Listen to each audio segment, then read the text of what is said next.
So you went to Georgia and you won. But now you're back in Texas at the Texas Grand Prix. What's so special about this event? That's the day I got my ass beat. What do you mean? What do you mean you got beat? I got beat. I got beat straight up, and I got beat twice. Just no excuses.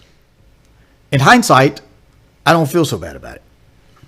Because in the first moto, when they said go, I jumped out front, got a great start, and I'm leading the race. And as I've said so many times before, I kind of checked out a little bit, got a little quiet behind me, and I'm like, okay, just another good day. Keep going. And as I alluded to, Clunker was really fast, really fast. But at the end of the first lap, I feel the pressure coming from somebody.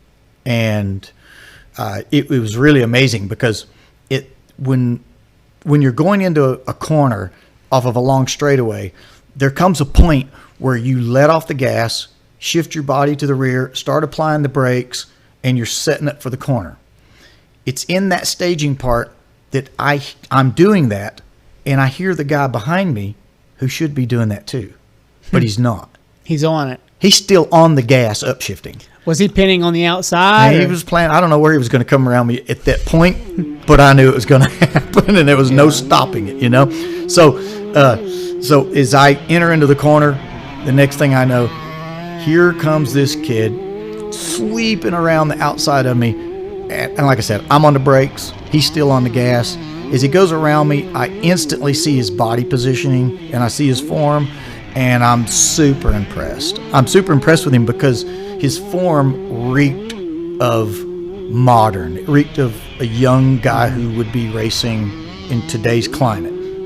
So as he's leading me, I'm thinking to myself, wow, you know, I'm going to lose this moto straight up, fair and square, with no excuses. You know, I'd lost motos in the past because the bike seized up. I lost a moto in the past because the foot peg had broken off. I've lost motos for various reasons, but I've never lost an individual race yet. So I'm thinking, okay, let me just learn from this guy, and maybe I'll get him in the second moto. So just shortly after we finished the race, I go over to his pits where him and his father and others are hanging out and around. And I said, who are you?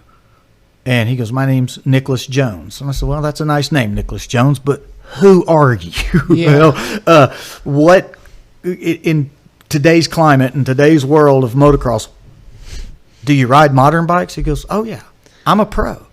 And I said, well, that's sweet, but I'm an old pro too, so I know how to ask the questions. Are you really a pro, or are you just like a local B rider that does well in your hometown?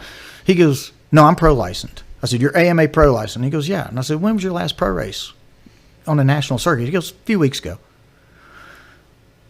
Nice. I just got my ass handed to me by an AMA current national pro rider. What class do you ride? He goes, I ride 450s. Even better. So we're talking, and his father chimes in and says something really nice about how fast Clunker was going, and super nice. And it's when, I don't know if they said something, but something put it together for me to acknowledge the fact that this is a direct descendant of Gary Jones. Who's Gary Jones? Gary Jones was 1972 250 AMA Pro Motocross champion, and the big part was the first real test rider in America for the brand new then Honda Elsinore, the bikes that me and Nicholas are riding. Real history. Oh my gosh, it's like I'm racing a legend in his own right because he's so good, but then I'm also racing, the descendant of a giant who's probably knows everything he does and is technically better than him now. The way we talk, well, Gary Jones is still alive to this day and probably still spars with Nicholas. So it's probably a relationship not too terribly unlike me and my son Ryder.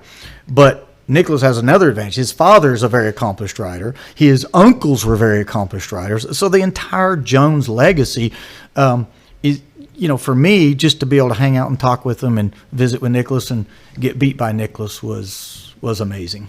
Wow. So what was the track like that day? Was it dry? Well, it was. It's, Yeah, the middle of summer. I imagine it's hot. Well, it's the middle of summer in Texas, Yeah. where a drought had been forever, and so yeah, the track's dry. Another vintage attempt at a grass track, but it had a nice clay, dirt, sand mix underneath, so it really. I didn't really ride it up as just a grass track. It was a very fast track, though. Not too many jumps, but a lot of speed. And a long lap, a good, nice long lap, and I really, really enjoyed the track. And the promoter there did a fantastic job. The event, the venue, everything was first class in every way. The only side note to that particular track was a little freaky for me, but there were armadillos everywhere. Armadillos? Yeah. Were they on the track? No, not while I was racing. But for my training, I'll always run the cross country track. They have cross country race there too, and I'll go out and I'll run the cross country track before the day before the race, just to stay loose and whatnot. And Makes me think about scorpions. well, it made me think about possums because when I run at home in North Carolina, it's see possums that possums. you see out there. But these armadillos would actually jump out on the trail and run beside me, and I'm not going to lie to Really? you, it freaked me out. It's like a possum with armor. Yeah, we call them war possums. War possums. Sorry, bro. Yeah. So you've been chased by war possums in your I have. warm up, and now you gotta go race your second moto. What's the environment like when you get on the line right there? Oh, the environment's great. I just knew I was going to have to pick up my game. I was going to have to really, really, really, if I was going to have any hope at all at beating Nicholas, it's going to take a lot of effort on my part. How important is placement when you get on the line? That's everything. Placement is everything on a starting line because, And is that by lottery or by you just have to be there early enough to get there? oh my gosh, what a great question that we could do a whole entire interview on just that topic. But here's the long and short of it.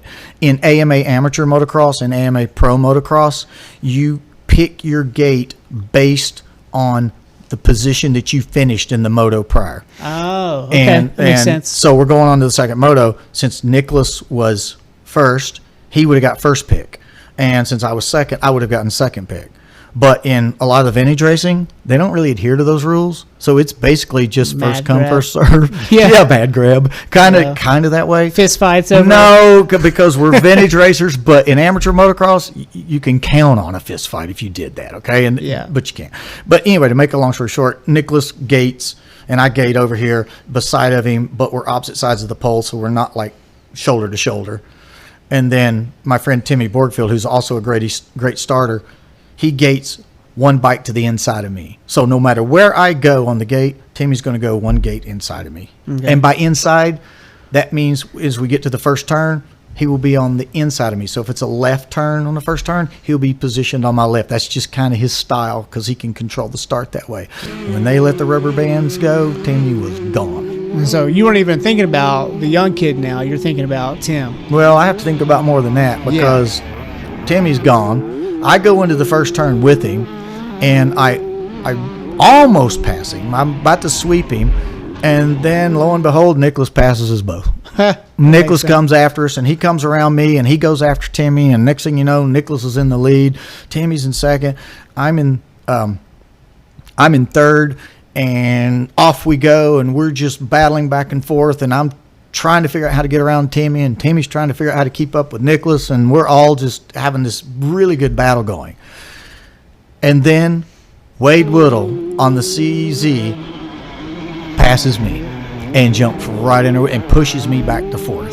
So he's defying all odds on this bike at Well, this point, based on the standards of the time. I just think he's a really good rider, and the guy probably could win on a moped. Yeah. Technically, his CZ shouldn't have been putting him right that competitive because he's got 3 Elsinores out here with 2 retired pro motocross riders and Borgfield And is- one current. and one current. And I mean, it's just it's crazy how my hat's off to Wade. He was riding fantastic. So he jumps out in front of me and he goes after Timmy. And then next thing you know, he's around Timmy, and then I'm trying to get around Timmy, and I'm not only thinking, am I going to lose this race?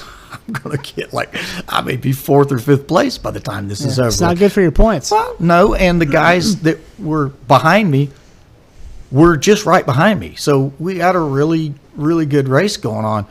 And so in a little while,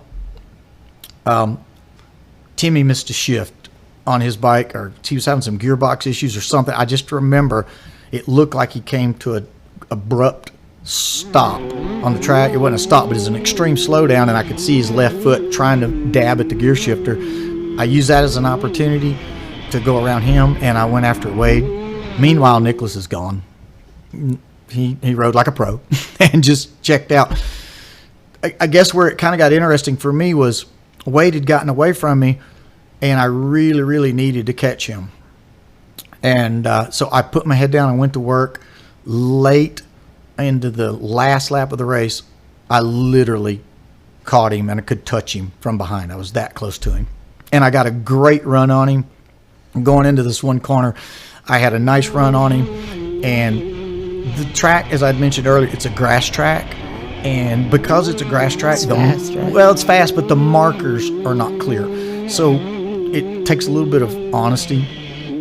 On a grass track, you can cut out of the track. It's easy to cut the track. And as we come into this nice right-hand corner, I had him set up on the inside. I could have come in a lot hotter and pushed in and maybe pushed Wade wide, but he had already shut the door on me and had taken up all the dirt. And for me to execute that kind of move, I would have had to slip into the grass a little bit. And, you know, my ethics kicked on, my 40 years of racing motorcycles. Yeah. I do not ever want to win a race because I cheated or took an unfair advantage of any sort. And I said, Wade, you got me. So I chopped the throttle, shut it down, dropped in behind him, and felt like I had another couple of corners to put a move on him, but I couldn't, and he beat me straight up. So I got beat by 2 people on the same day.